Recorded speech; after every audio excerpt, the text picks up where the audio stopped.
just 30 miles outside Washington, D.C. The American people will soon have a chance to experience a dramatic part of the nation's history in a new way. On an expansive site in Northern Virginia, the National Museum of Americans in Wartime will tell the story of Americans' courage and sacrifice in wartime. In military conflicts, the American people go to war, not just the armed forces. And this museum will tell both sides of the story, on the battlefield and on the home front. From World War I through recent conflicts in the Persian Gulf and beyond. Much of the visitor's experience will be outdoors. Recreated landscapes of war recall the trenches of World War I, the ruins of a bombed-out European village or a jungle in Vietnam. Interpretive centers will display artifacts from each era and state-of-the-art exhibit media. And unlike any other museum in the world, the National Museum of Americans in Wartime will include operational vehicles used in the nation's wars. Visitors will see vintage tanks roll by and regular demonstrations of flying aircraft.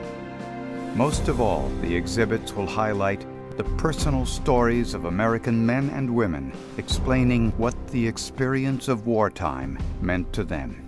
There's one theme that comes through all of these stories. It's sacrifice. And I'm not sure if we have anything that conveys this more powerfully, in fact, than these two photographs. And they were kept by a young soldier named Tommy Kennedy during World War II, and he was imprisoned by the Japanese and ended up on a hell ship. On the back, he wrote his last letter home to his parents. And he begins it by saying, "Dear Mommy and Dad, it's pretty hard to check out this way without a fighting chance, but we can't all live forever. I'm not afraid to die. I just hate the thought of not seeing you again." And indeed, these made it back to his mom and dad. But what it shows, again, is that we can hear a statistic that thousands of troops died on these hell ships. But we can't ever forget the cost of one individual life and what these men and women gave up and what they sacrificed. We landed in Utah Beach in France, and that's where we started from. When they had the Battle of the Bulge, and we drove the tanks all night long up to Luxembourg. I was assigned to a fighter squadron up in Iceland. And my goodness, our airplanes didn't even have missiles. They were armed only with machine guns. You know, we were told, well, we got to check all these aircraft coming over the Atlantic and make sure if any of them are Soviet bombers that are on their way. It was very clear if we got shot down, the war had started. I was in a mid-air collision in the F-4. Luckily, we all survived. What people don't realize, and I think they need to recognize, that military service involves sacrifice, whether it be in peacetime or wartime. I came out of career in '63, I believe it was, and went to bidding for the 11th Air Assault Test, which became the 1st Cav Division, which went over. So we were pretty much up to speed and the pioneers of the air mobile concept, flying the helicopters with 4 or 5 feet off the trees, you know, coming in, dropping the troops out and moving.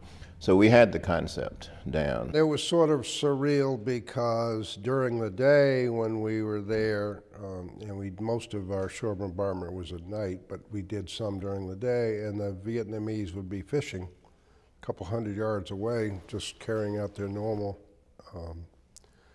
life as a fisherman while we were busy fighting a war. During Desert Storm, I remember watching CNN, who was riding the aircraft carrier in Desert Storm, and they had been flying 24 straight for days, and there were 3 young sailors sort of sitting on the deck, leaning up against the bulkhead, and one of the reporters came over to them and said, "How long can you keep this up?" And these 3 19-year-olds said, "Simply for as long as it takes." And we flew in, got in around 3 in the morning, left the next morning under the cover of dark to convoy down to Kabul. It's a whole different experience when everybody gets in the vehicles and you pull your weapons out and you've got a round in the chamber and your 9mm is sitting on your lap and you have an M16 between your legs and you don't know what to expect. Plane touchdown in Kuwait again, the same flight I'd done a couple years before. And I just remember thinking, I'm out of my mind, I'm crazy, why am I doing this again? The second tour was a lot worse in terms of the casualties we took, the The fighting was much more intense. But I felt much better about it. Just the experience of knowing that it's going to end, knowing that I've done this once before and I've survived.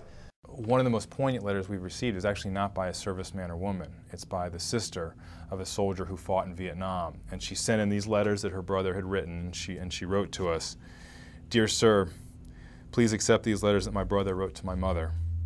My brother is missing, but not a POW. He returned home, and one day he was just gone. I hope to make his life worth something. I miss him very much." The loneliest post in any war is often manning the home front. And it's so important that we remember what the siblings, the parents, the children, the spouses also go through, because they serve as well during all these conflicts. This museum is going to be very different, both in the story that's told as well as how we tell the story. The story we're going to tell is about with a focus on the individuals, those who served and their families. Very personal stories. That's the focus of the museum. This is done in some other museums in a minor way, but this is the principal focus of what we're about.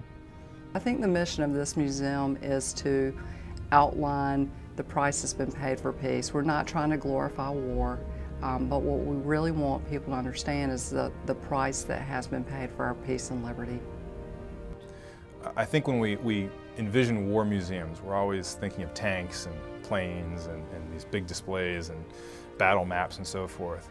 But what every museum has to have, and what I think is so great about this museum and its focus, is on the people. That's what we remember, that's what we interact with, that's what draws us in. You know, I think it's imperative that we hear these stories, and I think it's imperative that we record these stories and keep these stories for generations to come. I feel that it will be very important, the new museum, in terms of showing the home front, because it's a part that we're not seeing right now. I think we know more about what the home front was like during World War II than we do current. It's going to be wonderful to see this where young boys and girls, that they can understand what Daddy or Mommy or my big brother or my big sister is doing over there. We have this large piece of land adjacent to an airport. So we can have these artifacts that will be part of the background of telling the story that are actually operational. So it's to help our visitors experience these stories by seeing the artifacts, the things, the equipment that those who served used. I mean, out there just now when I took that ride on it, I just wanted to get down there in that driver's seat myself so bad and pull those. And when he took us around through the field, oh my goodness, it just brought back great memories. I think that this museum will be able to add to what we as military men have done, have accomplished in fighting to maintain that freedom and liberty. Freedom to me is something that I believe in. I would go right back through the same thing again that I did in World War II to make sure we had that freedom. Sacrificing is something we all have to do for freedom. Too often history is, these countries met on this battlefield and this is what happened and this many people died and the end result was this political solution. And I think it's lost in there that these are people's lives that were living this history. I think it's really important that people understand that sacrifice, that loss, just the human cost, the human component. War is such a massive and abstract concept, and what these stories do is they make it human, they make it real, they make it individual. And this, I think, is how we can convey the most important values in society of courage and patriotism and sacrifice and service through the individuals who've embodied it in their own lives. As the National Museum of Americans in Wartime moves forward with our founding campaign, we ask you to stand with us as a donor and member. Your support will enable this museum to provide an experience like no other for millions of Americans. By sharing in our mission, you will be joining other citizens in serving the cause of freedom. You will also be helping future generations to appreciate the responsibilities of living in a free society and the contributions and sacrifices of their fellow Americans in wartime.